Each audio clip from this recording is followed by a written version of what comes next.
Action. দাদু ভাই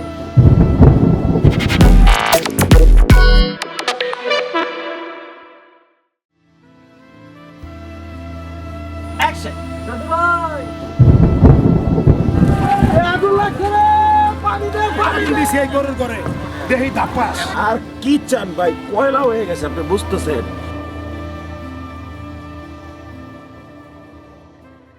সাধু এবং পাগলি যে বুনো একটা পরিবেশের ভিতরে তাদের একটা বাড়ি, এবং সেই বাড়িটা লোকচক্ষুর আড়ালে, মানে হতেছে একটু আইসোলেটেড একটা প্লেসের মধ্যে থাকবে, এবং তার আশপাশে কোনো বাড়ি দেখা যাবে না। পাশাপাশি তার পেছনে পাহাড়ের ব্যাকড্রপ লাগবে, পাশ দিয়ে একটা নদী লাগবে, গল্পের প্রয়োজনে আমার নদী লাগবে, এবং একটা মাছের খামারের জন্য একটা বড় লেক লাগবে। 22 সাল থেকে আমরা পুরোদমে আমাদের টিম পাবলু বোস এবং আরও কিছু লোকেশনটা খোঁজা শুরু হয়। যেসব জায়গার আমরা লোকেশন করেছিলাম, আমাদের কোনো জায়গায় শরীরে ভালো লাগছিল না। সো ফাইনালি একটা জায়গায় এসে আমরা এই জায়গাটা ভালো লাগে। মানে ওই সাতপিন টিলা আসলে বেসিক্যালি হচ্ছে পাহাড় খুঁচে, মানে পাথর বিক্রি হয় ওখানে। ওই মানে পাথর খোঁচার পরে যে লেক, একটা লেক তৈরি হয়েছে।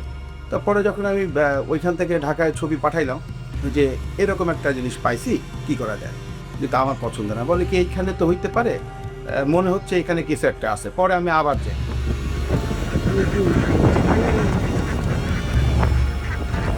আমরা ডিসিশন নিলাম যে এখানে আমাদের গল্পের হচ্ছে সাধু বাড়ি আমরা তৈরি।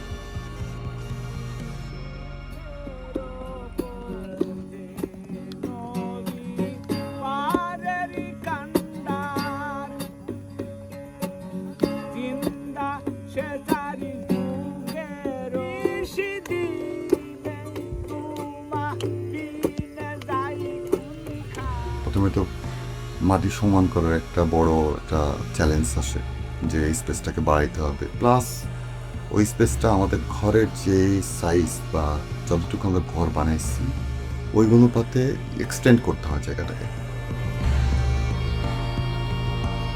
এবং আমরা যে ঘরটা বানাইছি ওইখানে আমার জানা মতে 90 ট্রাক মাটি ফালান লাগছে। মাটিটা ফালায় ভিটিটা, ঘরের যে ভিটি, ওই ভিটিটা উঁচা করা লাগছে। তারপর আমাদের শুরু হয় গাছ লাগানো, মানে প্রথমে মাটি ফেলা, কারণ গাছ লাগানোর জন্য ওই মাটিটা উপযুক্ত ছিল না।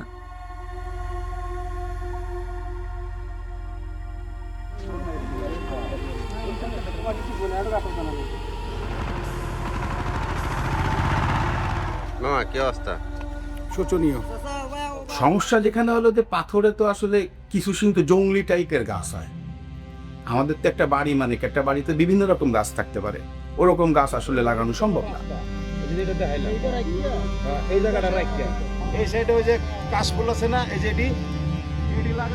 ধরেন 50,000-এর উপরে আমরা গাছ লাগাইছি। একটা গাছ আছে ভুটান ফিরে নাম, গ্যান্ডারির মতন হুবহুব দেখতে।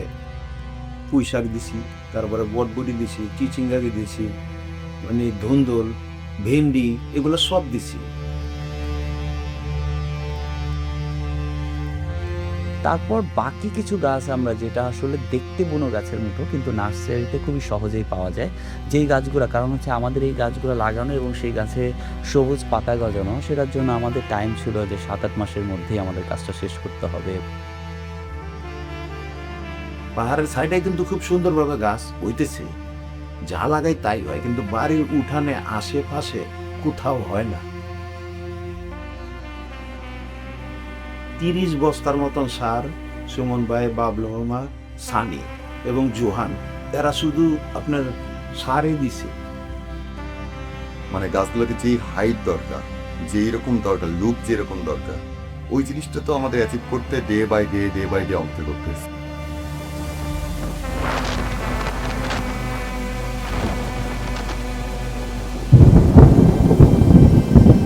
দেড় মাস প্রচণ্ড বৃষ্টি হতে থাকে, এবং মেঘালয়ের পাশে হওয়ার কারণে আমরা অনেক সুবিধা পাই। আমরা প্রতিদিন ওখানে আমাদের একটা পানি দেওয়ার মোটর থাকে, যেখানে আমরা যখন বৃষ্টি হতো না তখন 8 টিম ওখানে পানি দিত, যে কারণে গাছগুলো দ্রুত বড় হয়ে যায় এবং গাছে পাতা চলে আসে 1-1.5 মাস 2 মাসের মধ্যে। সাপ আছে ভাই, সাপ তো থাকবো, যেহেতু পাহাড়। তারপর আবার আমরা যে জংলা বানাইছি, এই জংলা মানে সাপের কারখানা। এই জ্যান্ত আড়াআড়ি করতেছে লম্বা লম্বা। তো এই জায়গা দিয়ে হচ্ছে এই সাইডটা পাইছেন, ওটা তো পাবেন। আচ্ছা এই সাইডটা পাইছেন থাকলেও একটা চাই যে বড় বড় করে মানে যেটা আমরা ফ্লোর প্ল্যানিং বলি, সেটার জন্য যে বাড়িটা বানানোর জন্য এই জায়গাটা আমি মেপে নিলাম। 30 ফিট, এভাবে 30 ফিট, আর এইভাবে ধরেন 20 ফিট, 20 ফিটের পরে দুনো সাইডে বারান্দা 6 ফিট করে 12 ফিট।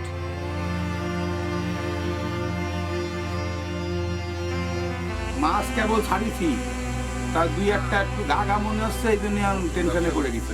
আর ওদের লোক আবার থাকে 3 ফুট, এই জায়গাটা 3 ফুটের জায়গায় 3 ছয় ফুট, মাঝখানে করতে হয় 6 ফুট। ভুল হয়ে গেছে। না না প্লিজ আমাকে ক্ষমা করে দেন।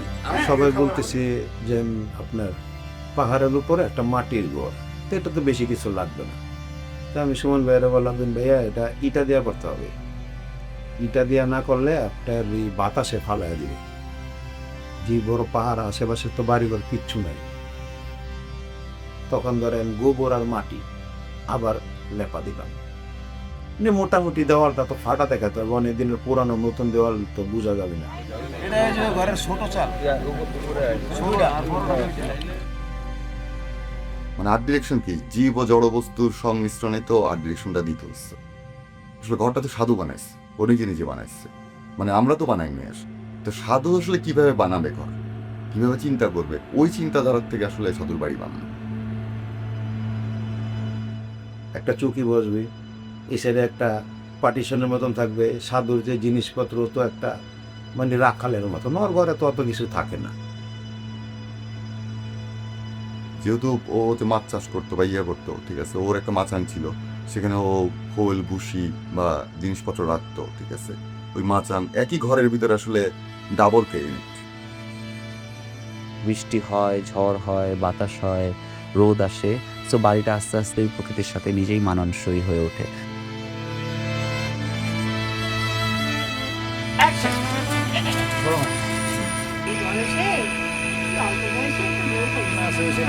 আজকে এগুলো আমরা খাবো ফ্রেশ আমাদের নিজেদের গাছের জিনিস আমরা খেয়ে খাবো। প্রথমে আমি বলি, যেদিন আসলে বাড়ি পোড়ানোর কথা ছিল, আমি আসলে দ্বিমত ছিলাম যে ভাই আজকে বাড়িটা না পুড়ে কালকে পুড়ে, ঠিক আছে। কারণ বাড়িটার প্রতি এত আবেগ তৈরি হয়ে গেছিল আমাদের, সেটা আসলে বলার না। অক্টেন লাগবে না, নিজের বলতেছি অক্টেন রিক্স দেওয়ার দরকার নাই।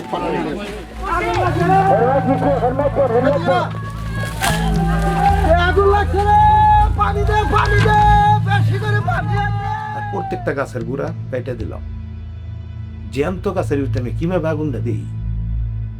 তখন আমি গাছের বললাম, দেখ রে, মাফ করে দিস, নিজের হাতে তৈরি করলাম, তারে আল্লাহ আল্লাহ তুমি আমায় মাফ করো, কারণ 6 মাসের মতন আমি এই বাড়িটার পিছনে এত মায়া লাগছে। ধরেন হোটেলে আমি থাকতে যেতাম না, আমি ওর ওই জায়গায় থাকতাম। ধরো না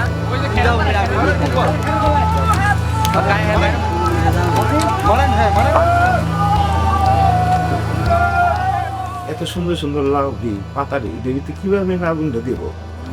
আর কি চান ভাই, পয়লা হয়ে গেছে, আপনি বুঝতেছেন জিনিসগুলা। এই যে দেখেন পুইটা কি হয়েছে রে ভাই। আমি দেখি এগুলো পুড়ে যেতেছে, আর আমি এদিকে আসতেই পারতেছি না তাপে। আমি এদিকে তখন আগুন দিতে গেছি, পরে ধরেন না ভাই আগুন আমি দিতে পারি না।